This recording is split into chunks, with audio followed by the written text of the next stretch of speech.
Well, first of all, thank you for this opportunity to speak before you and for this interview. Yes, this year we are celebrating our 70th anniversary of the establishment of diplomatic relations between the Kingdom of Thailand and the Philippines when the Treaty of Friendship was signed in Washington, D.C. on 14 June 1949. It was between our former Philippine Ambassador Joaquin Elizalde and His Royal Highness Prince Juan. Since then, we have enjoyed warm and cordial, friendly relations between our two countries and our two peoples. Indeed, our bilateral relations have been characterized by several high-level visits and even royal visits. In 1963, we fondly recall the state visit of His Majesty King Bhumibol Adulyadej the Great and Her Majesty Queen Sirikit, the Queen Mother, which paved the way for many of the Thai nationals to study in different universities in the Philippines. And we believe that what they have learned from us, especially in the agricultural sector, has helped their development of the kingdom, especially agriculture, which was very close to the heart of King Rama IX.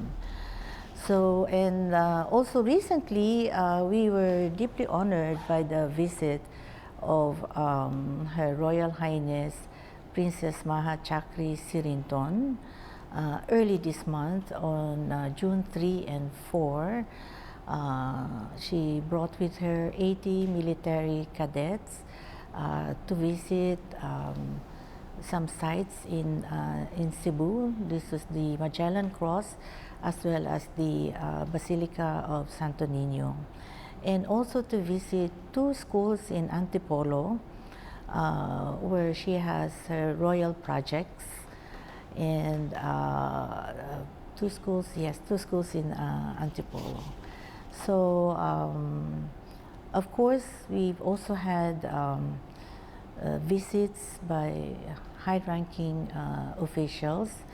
The Prime Minister Prayut visited the Philippines in August 2015, and of course he again visited the country during our chairmanship in 2017. And in 2016, President Rodrigo Duterte paid his respects to His Majesty King Bhumibol Adulyadej when he passed away on October 13, 2016.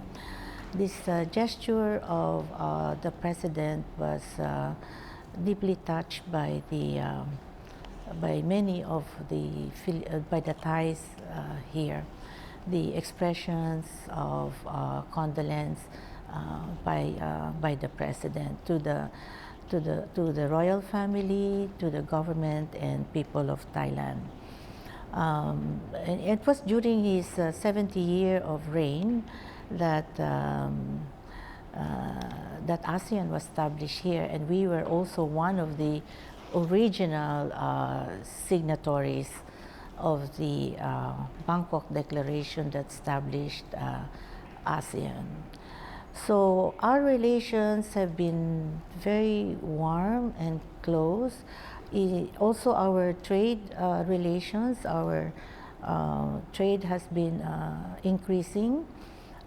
In last year, it has reached the level of over 10 billion US dollars, and we are happy to host several top Thai companies in the Philippines, and there are also several Philippine companies that are based here in Thailand. I think one of the first members of ASEAN countries that we establish diplomatic relations, I believe it's with Thailand.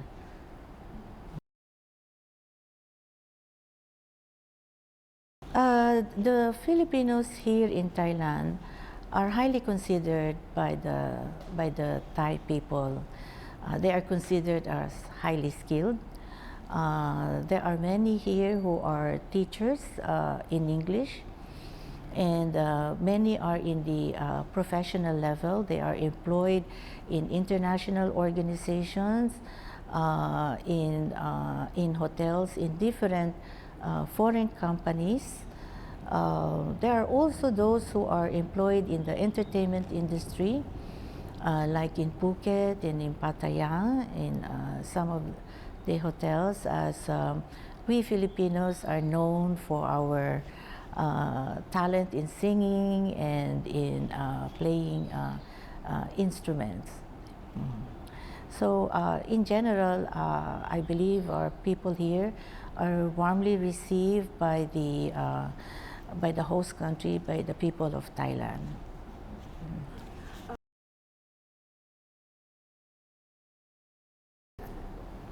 Yes, President Rodrigo Duterte made his official visit here on March 21, 22, 2017, during which 3 agreements were signed. One was on implementing arrangements in our cooperation on tourism. And here, this is a 5-year program wherein they have established an academic exchange program, wherein in 2018, the Department of Tourism hosted delegations from Thailand to have some cultural exchanges, to have some exchanges as well on tourism developments. And this year, as a matter of fact, only last month, the Thai Ministry of Tourism and Sports hosted a delegation from the Philippines, again within this program of providing cultural exchange, tourism developments here in Thailand. Especially, I believe that both countries are very much into agrotourism now. We know that Secretary Berna is promoting agrotourism in the Philippines, and here in Thailand, I think this is also something that where we can learn a lot from them. Yeah. And the second agreement that was signed in 2017 was on the cooperation on science and technology between the DOST and the Ministry of Science and Technology here. And they have had 2 meetings since then, wherein they identified specific areas of cooperation. I understand there is some on innovation, agriculture, nanotechnology, and well, as you know, we are all moving forward towards this 4.0 level development, and so the 2 sides are continuing to talk and discuss further cooperation in this area. The other one is on agriculture. This is an agreement between the Philippine Carabao Center in Nueva Ecija, as well as the Department of Livestock of the Ministry of Agriculture. And here again, there are exchanges of meetings. 2 meetings were hosted actually by the Philippine Carabao Center in 2017 and 2018, and now they have followed this through study visits. I believe last year, this year, I believe the Philippine the delegation from the Philippine Carabao Center came here for a study visit on dairy farm, and I believe there will be a reciprocal visit by the Department of Livestock Development of the Ministry of Agriculture to the Philippines sometime this year. So so these three agreements that were signed during the visit of President Duterte are moving forward. There are continuous exchanges between the concerned agencies on how to further improve our cooperation between the two countries.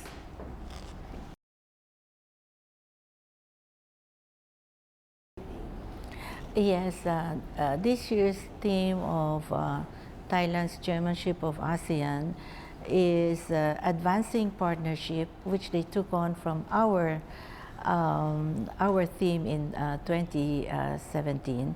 So advancing partnership towards sustainability.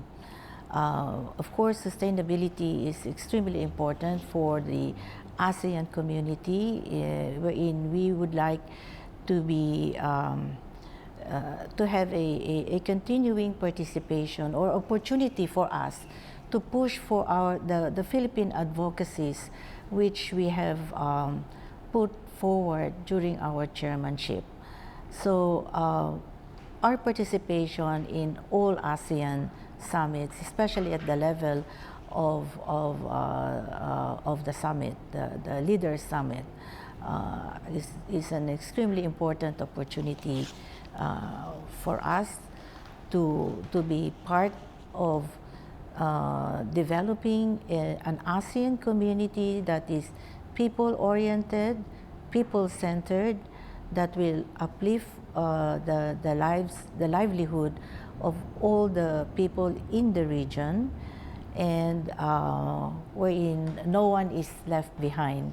And of course, what is important here is to be able to sustain the economic and social development of our people. And of course, this is where we Filipinos will also benefit, because as a community, we do have our interests in ensuring that the interests of our people are also taken into account when we, as we progress with the development of an ASEAN community. Because in an ASEAN community, we envision that there will be movement of people. People will work in different ASEAN countries. So here we are very strong with and especially the President is very strong in protecting the welfare interests of our Filipino migrant workers, not only here in the ASEAN region, but in wherever the Filipinos, wherever we can find Filipinos employed in different countries. So this is a key element and a key pillar, as a matter of fact, of our Philippine foreign policy. Well, on that note, I believe that, you know, we will, this is an opportunity for us to follow through with the advocacies that we have enumerated in our chairmanship of ASEAN during in 2017. And of course, key here, one of those priorities in 2017 was our advocacy in protecting the welfare and interests of migrant workers in the ASEAN community. So, of course, this will be to our interest that we follow through with that and fully implemented within the ASEAN region.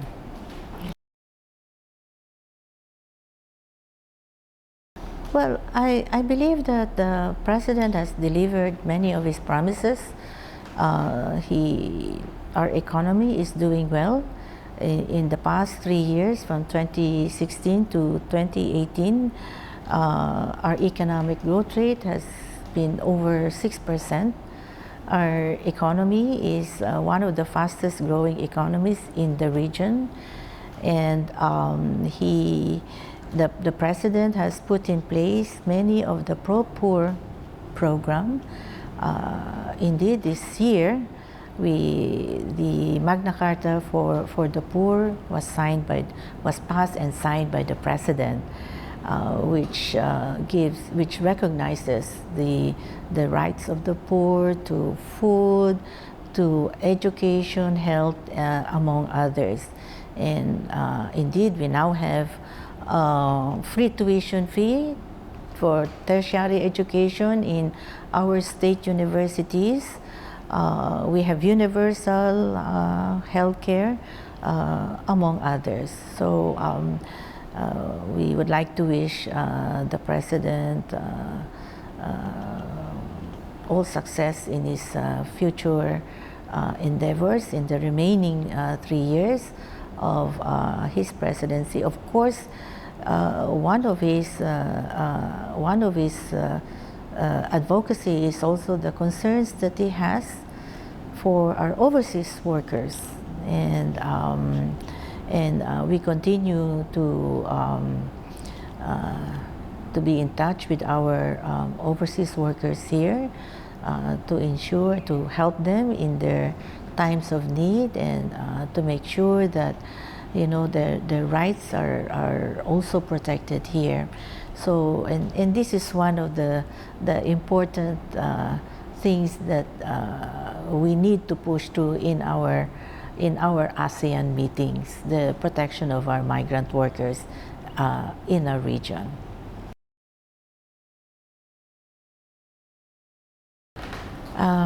Sa akin pong mga kababayan dito sa Kaharian ng Thailand, unang-una sa lahat, ako po ay taus-puso nagpapasalamat sa inyong lahat, sa inyong patuloy na pagtangkilik sa programa ng pamahalaan ni Pangulong Rodrigo Roa Duterte sa pamamagitan ng pasuguan ng Pilipinas dito sa Thailand. At nagpapasalamat din po kami sa inyong mga contributions dito sa Kaharian ng Thailand, ang inyong gawain at ang inyong pagtulong sa ating mga kapwa-tao. Kami po ay nanawagan sa inyo na ipagpatuloy po ninyo ang inyong mga magandang layunin dito sa Thailand, ang inyong mga pagsisikap, at kami rin po dito sa pasuguan ng Pilipinas sa Thailand ay handang tumulong sa abot po ng aming makakaya sa inyong lahat.